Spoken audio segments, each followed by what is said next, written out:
Hello and welcome to Thursday's edition of Cracking the Cryptic, where we're going to be having a look at another puzzle by the great Marty Sears today. This one is called Mast In A Storm, and it's causing a little bit of controversy, if you can have such a thing in the world of Sudoku. Apparently this was posted originally as a 1-star rated puzzle. The 1 out of 5, so literally the easiest thing you can possibly imagine. And we've had some emails from people saying, even though I think in the meantime it's been upgraded to 2 stars, they can't do it. So I'm going to have a look at it. I do love the idea that there is a puzzle where, you know, it can hide its secrets. So even though it's supposed to be easy, it might not be if you don't have the right ideas. And this is a good time to do this. This puzzle is called Triple Trouble. And it reminds me of, I think Analytical Ninja was the constructor who made advent calendars using this rule. It's a rule where you can repeat digits in a 3x3 box. And yeah, I think last Christmas or the Christmas before, Analytical Ninja made a puzzle, or at least maybe 2 puzzles with this rule. So I'm going to try and remember those secrets. I'll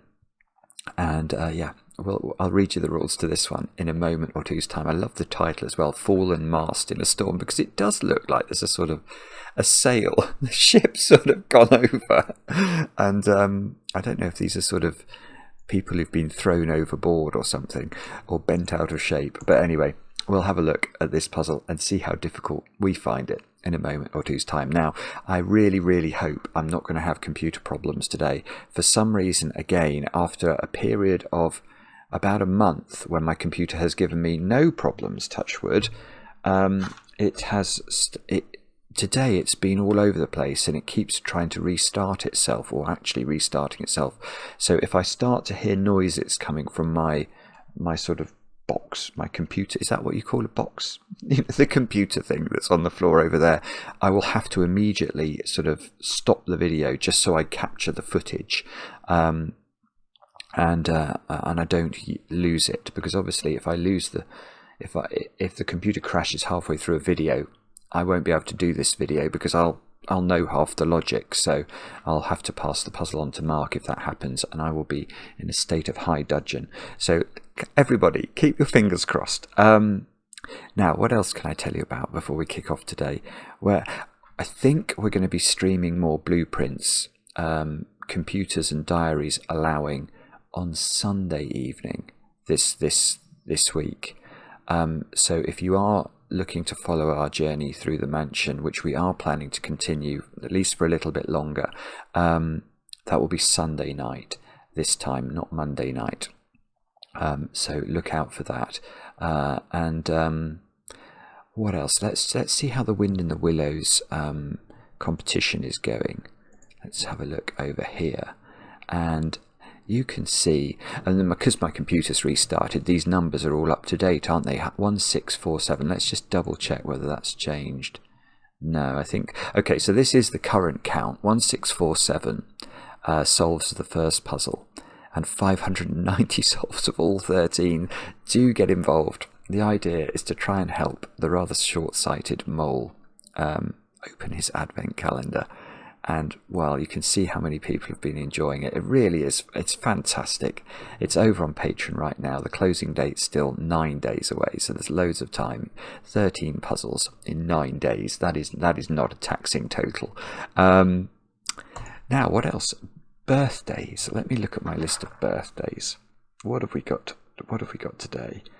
Alice, you turn 19 today. And I know this because your sister Ellen wrote to me. She tells me that you love our videos, which is very kind of you if that's true.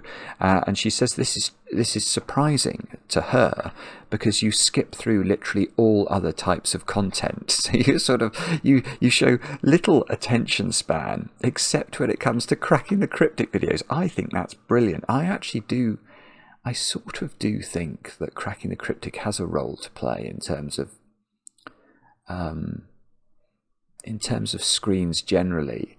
I'm guilty of it. If I go onto Instagram or TikTok, I just scroll and I get these little dopamine hits, and I can feel it's not doing my attention span any good. Luckily, I have the antidote, the perfect antidote, which is these puzzles, which I have to sit and concentrate on for, at least half an hour every day, and sometimes 4 hours. Or at the moment, when we're trying to prepare for Christmas and we have to pre-record some videos because we have responsibilities coming up for friends and family, etc., over the festive time. I might have to do 2 or even 3 videos a day, so that's a lot of concentrating I have to do on those days. And I think human beings want to concentrate. I really do. Anyway, I've talked about this before. I'm going off on one. Stop going off on one. And say happy birthday to Alice, you silly man. Anyway, Ellen loves you, Alice, even though she finds your hobbies a bit interesting, is how she's phrased it. I think she means us. I don't think she enjoys Sudoku solves. And she tells me you do love chocolate cake. So Alice, I hope the chocolate cake is very, very nice today. Next, David. David, you've turned 34 today, and I know this because your partner Farron wrote to me, and she says that you're a brilliant solver of puzzles and also a brilliant creator of puzzles, and you've made several personalised puzzles for family and friends over the years, and that you used to run an escape room, and you have done over 175 escape rooms in your life. I am jealous. Shall I tell you how many escape rooms I have done in my life? It is exactly 0. I have never done one. I don't know why not. It might be because I have no mates. No, it's not because I'm Billy No Mates. I do have some friends, but many of my friends probably don't like escape rooms. I'm absolutely keen to get involved in escape rooming. I just have never done it. Anyway, Farron says that you are the sweetest human being, David, and she loves you, which I hope is a nice message to get on your birthday. And I hope there is chocolate cake, obviously. Now, next birthday, Gabrielle. Gabrielle, it's your birthday today. And I know this because your partner, boyfriend, James, James wrote me the most incredible email, actually. I've got to say that. Actually, Gabrielle, it's your birthday tomorrow, but that's when you're going to be watching the video, I think. So your birthday's the 12th of December. Obviously, I'm recording this on the 11th. And the two of you live in New Jersey, but you both work in New York City. And the two of you met on the bus to work. And this is a really... I snipped some of James's email because I wanted to read it to you because I thought it was really romantic. Let me just read this. So James says, we met on the bus to work. She sat by me on the bus one morning many months ago. I said, good morning, and looked at her, realizing she was just way too beautiful. So naturally I proceeded to ignore her for the entire bus ride while I read System of Experimental Design by Genichi Taguchi, which, by the way, is a very interesting book about efficiently doing experiments by leveraging an extension of Latin squares, namely orthogonal arrays. There you go. But anyway, the next morning she sat by me again. Appreciating the persistence, this time I put my book away and talked to her, and we've been talking almost every day since. She's one of those people who is perfect in every way. She's funny and smart, headstrong, with dedication. She's loyal, empathetic, and the list goes on. In short, she's the most amazing woman I've ever met. Isn't that brilliant? I think that's brilliant. And apparently, Gabrielle, you like chocolate brownies with white chocolate chips and macadamia nuts, and I have it on good authority that that's exactly what James is planning to make you. So enjoy that, Gabrielle, and I don't know if you've ever watched a Cracking the Cryptic video. Well, hopefully you are watching this one, hopefully you like the message. Many happy returns. And then finally, Maria, your best friend Alice wrote to me, and told me you might appreciate a shout out because she says that you're addicted to these videos. Well, I think that's the best vice, frankly. We're all prone to getting addicted to things, aren't we? But Sudoku videos, you can be addicted to a lot worse. And Maria, I hope you have a fantastic birthday today. I hope the chocolate cake is very fine and properly iced. And with that said and done, let's have a look at Marty's puzzle. Fallen Mast in a Storm by the great Marty Sears. The rules are as follows. Triple trouble.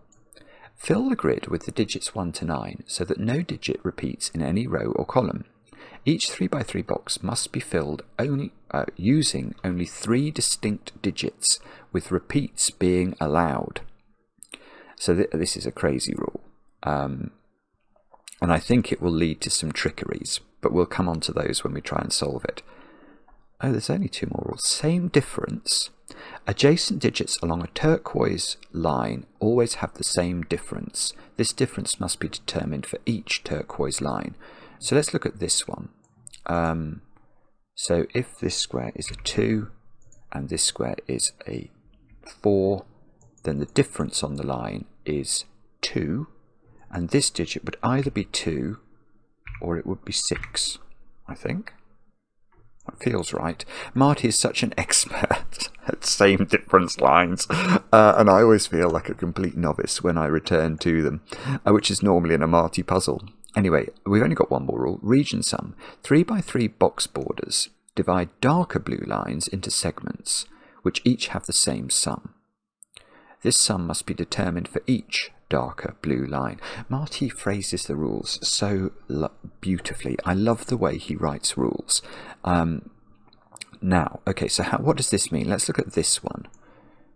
So you can see the 3x3 box borders divide this line. That's a segment, and that's a segment.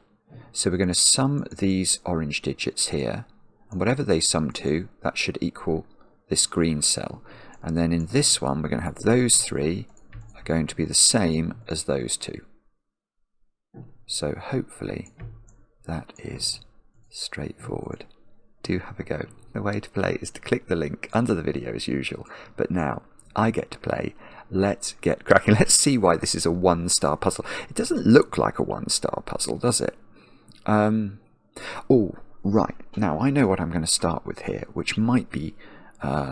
many of you might know this already, but it probably is going to be important.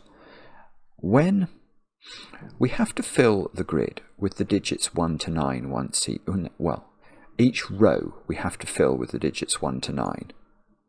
Now that means that each of these digits in the top row are different.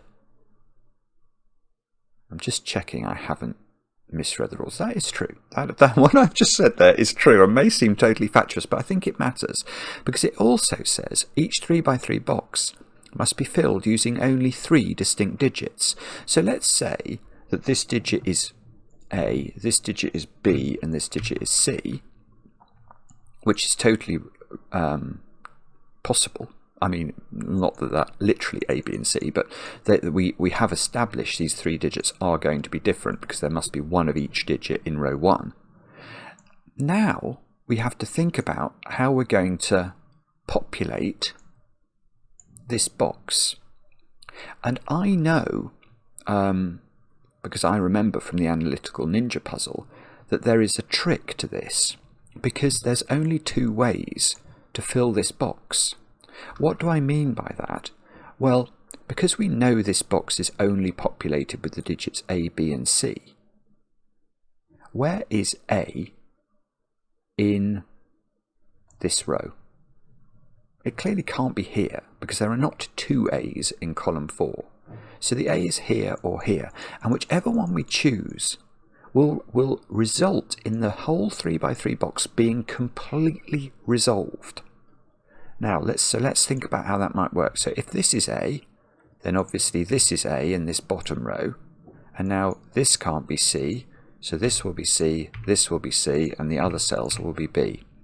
And the thing that you have to note here, or that I remember, is that you get these triples arising on the diagonal. So in this iteration, which is where we put this top left digit into the middle of the box, we had the negative diagonal was completely filled with the digit A. Now what happens if, on the other hand, we decide A is obviously never here. If it's not here, it must be here. And then again, we can completely specify the box. And here, the digit C appears on the diagonal of the 3x3 box. So in this sort of puzzle, we will always find either this diagonal or this diagonal will contain the same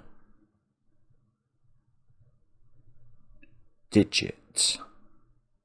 Now what that means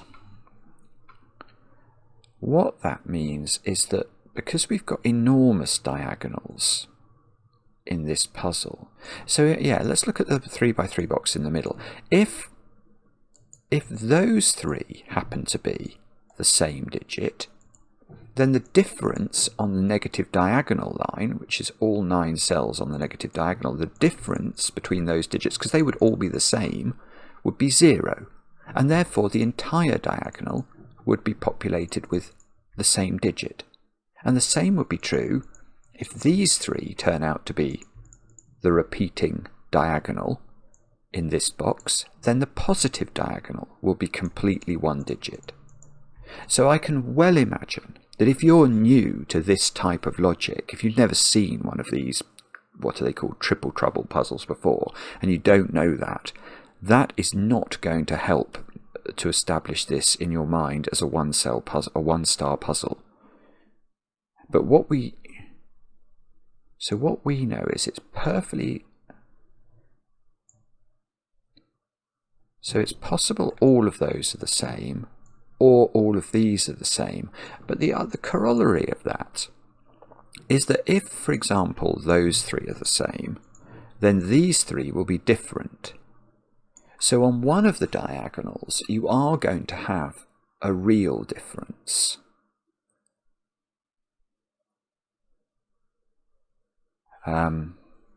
Let me just show you what I mean by that. I mean, hopefully that's completely clear. Actually, we could do it with colours, couldn't we? That would be very exciting. So let's do it with colours. So if we had green here, purple here, orange here, and let's say we make this green one all the same, then you can see purple's going to go in those and orange is going to go in those. So this diagonal obviously has one of each on it in this iteration. So all three of these digits would be different. So on one diagonal there is going to be a difference.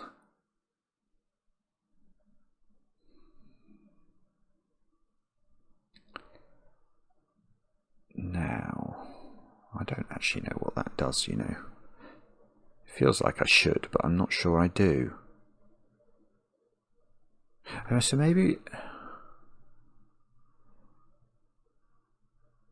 Oh, I nearly made a mistake. That's evil. Okay. That's evil. I almost wrote 6, 7, 8 or 9 into this. And that's not correct, because what I almost did is what I always do with region sum lines that divide in this way, where you have 3 digits in one box and 1 in the other. I almost said, well, those digits have to be at least 1, 2, 3, which means this digit is at least 6, because 1 plus 2 plus 3 is 6. That's not true, is it? Because in this puzzle, you can repeat digits. So imagine that was double 1, and that was 2. That could be a 4. It probably is a 4, because Marty would find it funny to mess people up that way.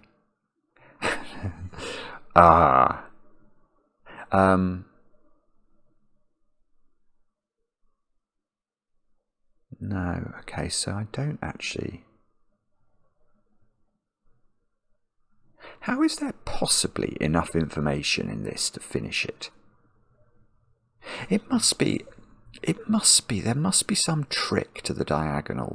How do you know which of these diagonals is the same? It's one of them.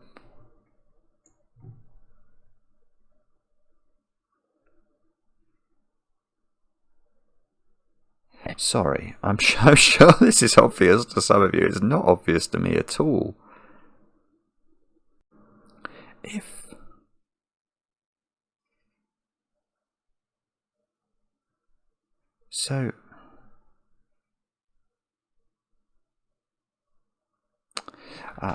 Okay. Yeah, that's very hard. That's really clever. It's very clever, and I'm not surprised at all. I'm surprised at where you have to look, actually, to see the trick here. But I have seen the trick, I think. I think the trick lives in this box. And with this line, believe it or not. And this is one of those very rare occasions where I'll forgive myself for not looking there first, because that is not the most obvious place to look, but I think that is where we look. Because here's the question: how could it be the case that these two cells are the same digit? And the answer is these two can't be the same, because if these are the same. Yeah, see, this is tricky. This is tricky. You have to internalize the colorings. Let me go back to this and remind you of what I can't remember which colors I used, but I think we used something like this. And actually, what you have to notice about this pattern is the ones that aren't on the negative diagonal, the ones that aren't the same. They always have this sort of triangular relationship. See the purples there. See how they're like is it an isosceles triangle? And the blues are an isosceles triangle facing the other direction. So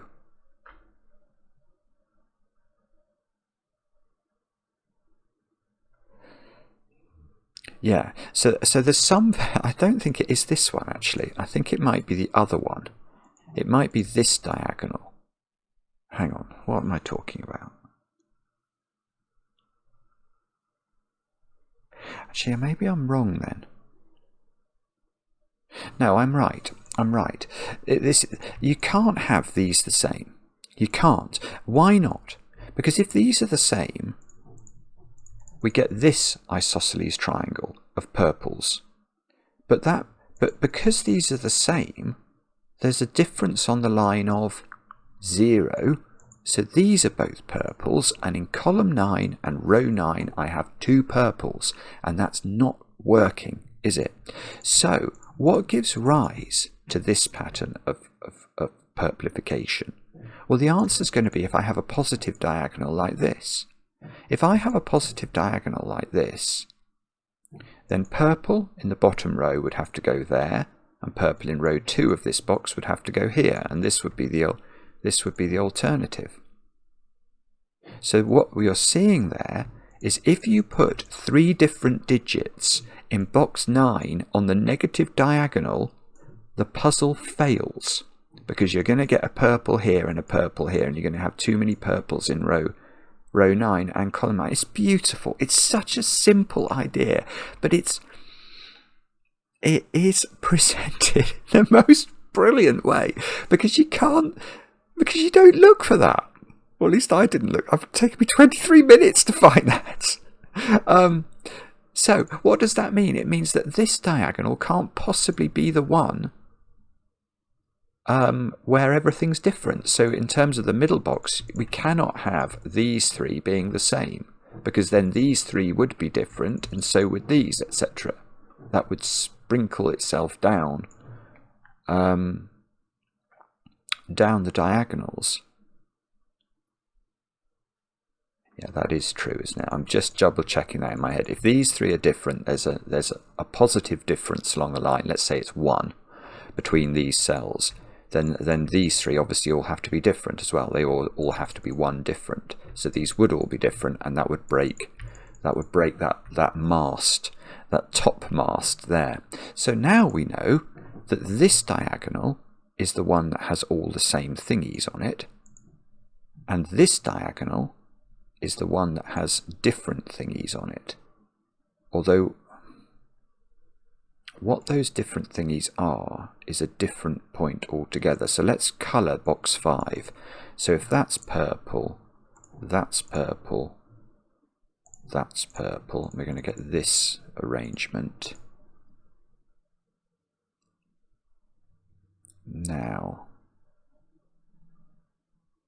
why does that matter then? I can see you can't put any more oranges on this line. So I can see that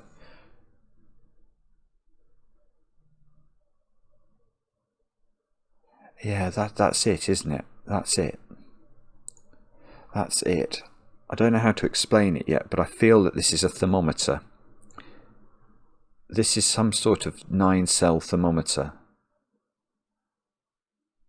I think orange is a 5. That's just, but that's not logical. That's just a feeling. Because, yeah, what's the difference between orange and blue? And the answer is I haven't got a clue. But I do know that this cell here, we need a digit that's different from blue by the same amount that orange is different from blue by. Now, one candidate for that would obviously be orange. Imagine this was 2 and this was 4. Then this could obviously be a 2, because the difference on the line is 2. But it can't be 2, because orange, that would put 2 oranges in the same column. So this is some new digit.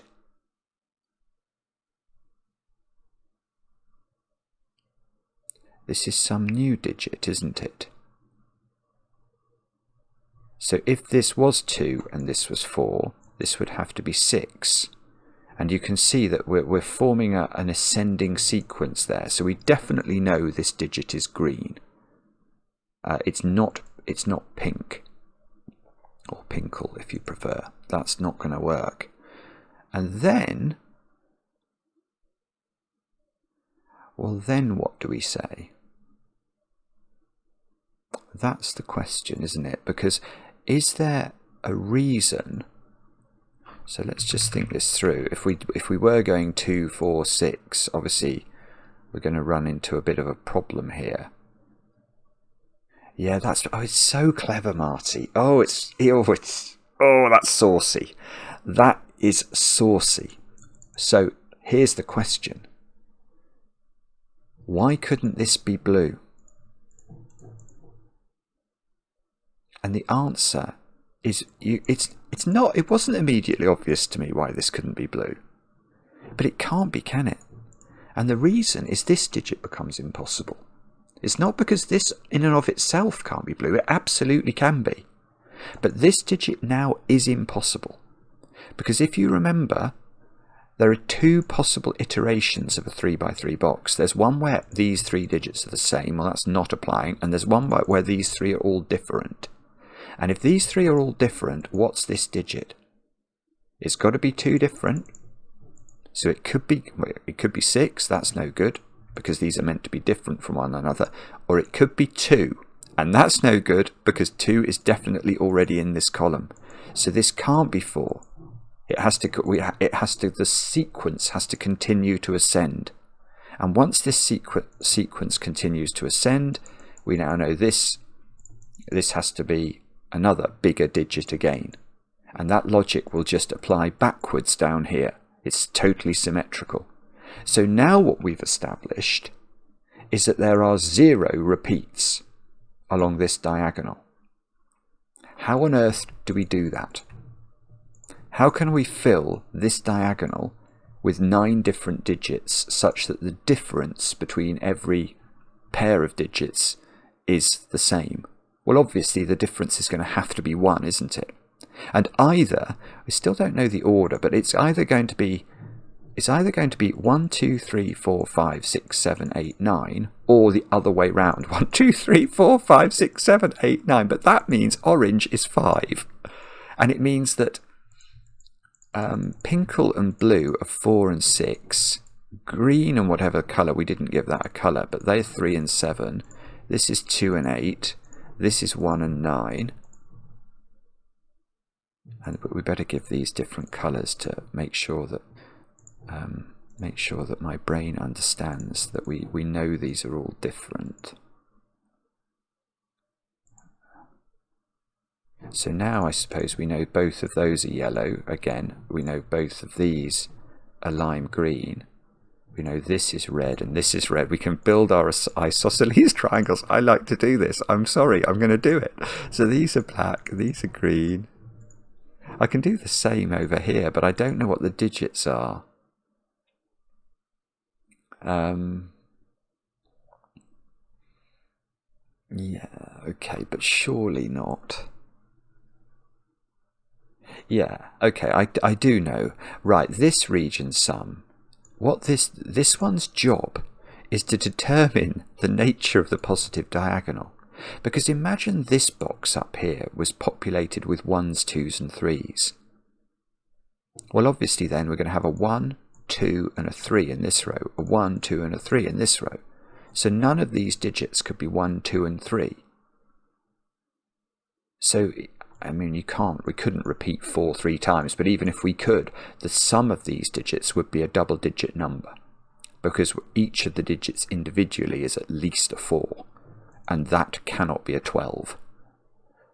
So it's actually it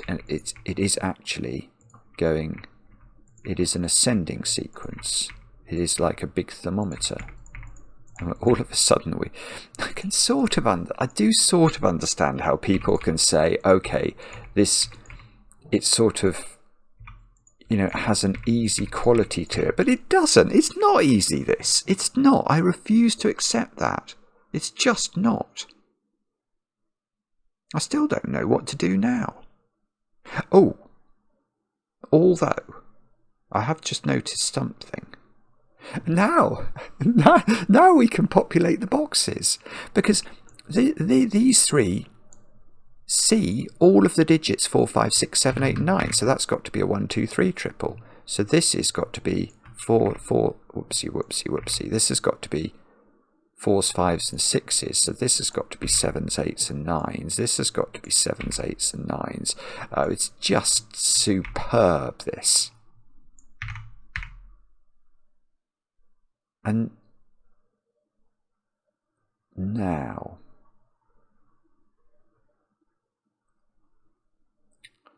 okay, so now we're probably going to have to think about our triangles, aren't we? If all three of those are the same, these would be the same. If all three of these were the same,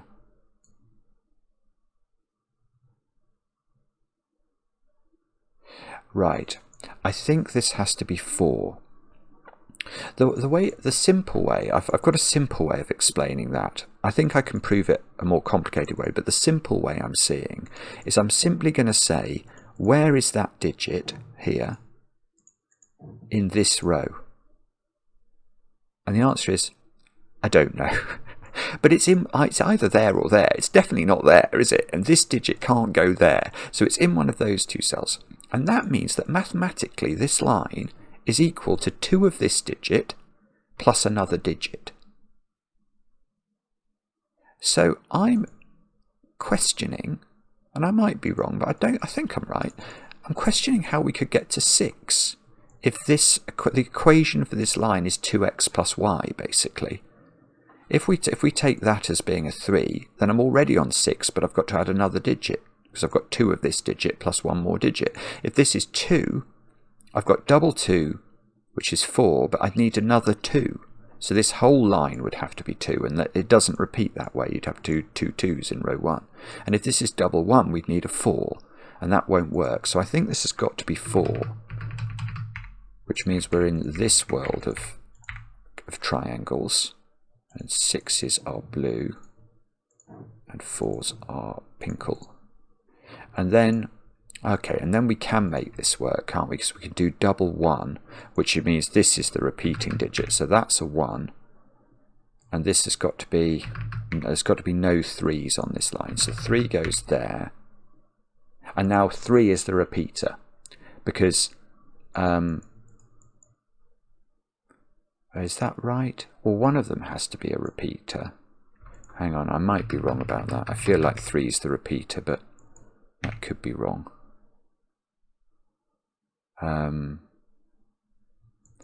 If that digit goes there, yeah, I'm sure 3 is the repeat. Yeah, this digit's a 2, isn't it? So if 2 was the repeater, maybe I'm wrong. I'm not now sure. Sorry. I feel like I do know how that goes, but I can't prove it to myself. Or maybe I don't. Okay. So maybe that line is here to do that job for me. I'm not sure. But what have we got over here? We've got 14. Okay, so I've got 14 on this line. But I've got 2 digits there that I have to add up to 14. The only way that can work is if they're double 7. And if those two are the same, then I do know that we must have 7s on this diagonal here. So that's rather cute. And now, oh, right, so, Marty, you're just showing off. Look, if this was 8, the difference along the line would be 3, and this would need to be a 2, which it cannot be. So that's got to be 9, which means we've got to go 9, 9, 8, 8, 8, and now the difference on this line is 4, so this is a 1, and yeah, so 3 is repeating, but not for the reasons I thought. Okay, so now all we have to do, he said, with bated breath, is, yeah, okay, look at this one. That's got to have, clearly there is a difference between these two. So it's got to be like a sequence. I think it's got to be the odd numbers, doesn't it? It has to be 1, 3, 5, 7, 9. That's the only way I can see that that can work. 1, 3, 5, 7, 9. So this is an 8 by Sudoku, which means that's 9. It means this is 8. So we've got the 3 8s repeating. We can put 7s in, and that's a 9. So this one gets done. Now, what's going on with that one? This is a 2. I can see that. That's a 3. That's a 3. That's a 2. So we've got the 2s repeating on this one. So, yeah, so we've got to go from 2 to 8 using 2 more differences of 2. So we're going to have that's lovely. So this one's the odd numbers. This one's the even numbers. Oh, it's just incredible. Good grief. And that is how to solve the puzzle. That was brilliant. That is a brilliant puzzle. Oh, I haven't done my colourings. That's completely, absolutely outrageous of me. Sorry. We must fix that. So let's just try and do some colorations. And let's hope that now the video doesn't crash at this moment. Wouldn't that be? That would be utterly tragic. Marty, that is quite. I mean, that's not a 1-star puzzle. Come on. You have to know, or you have to explore this stuff around how these 3x3 boxes work. And even though I knew that already, I still couldn't see where to start it. It doesn't look like the start's down there, and yet I think it is. That's brilliant. Loved it. Let me know in the comments how you got on with it. I enjoy the comments, especially when they're kind, and we'll be back later with another edition of Cracking the Cryptic.